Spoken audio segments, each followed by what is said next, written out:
Hey everyone, I'm Grimm with SimWell. If you've been paying attention to the economic news lately, well, some of it's not so great.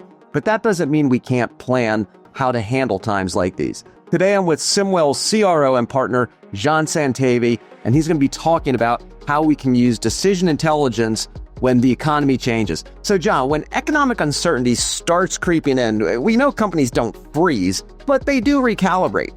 Across the decision coverage map, where do you see leaders shifting their focus when conditions tight? I like how you said that, Marcus. Their companies don't freeze, but they definitely pause this year. And we saw a lot of leaders hit the brakes just long enough to recalibrate. The first place we see pressure is typically capital-intensive bets, your network expansions, new facilities, automation investments. They're strategic, but they're expensive. And when the uncertainty creeps in, those are the first to pause. But the decision-making doesn't stop, it just shifts into other areas. We see a big move towards CapEx avoidance. Leaders start asking, can we get more out of what we already have?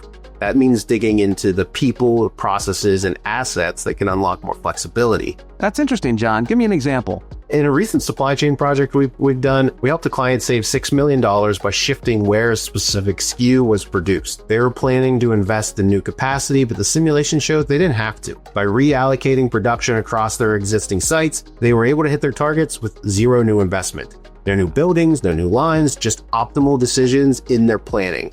So simulation shifts too from strategic exploration to execution under pressure. It gives leaders the confidence to adapt fast without spending millions. So when those types of decisions move to the front, does that change who's actually in the room? Do we see the C-suite getting more hands-on when budget pressure sets in? When margins tighten, the C-suite pays attention to anything that moves costs and risk. And sometimes they have a head of operations or finance that'll join a review session that'll normally be handled by a planning team. And they're not there to talk about the models, they're listening for the trade-offs. Even though the model might be technical, the conversation gets very business-focused. What's the ROI of running one less shift? Or what happens if the supplier drops to 80% reliability?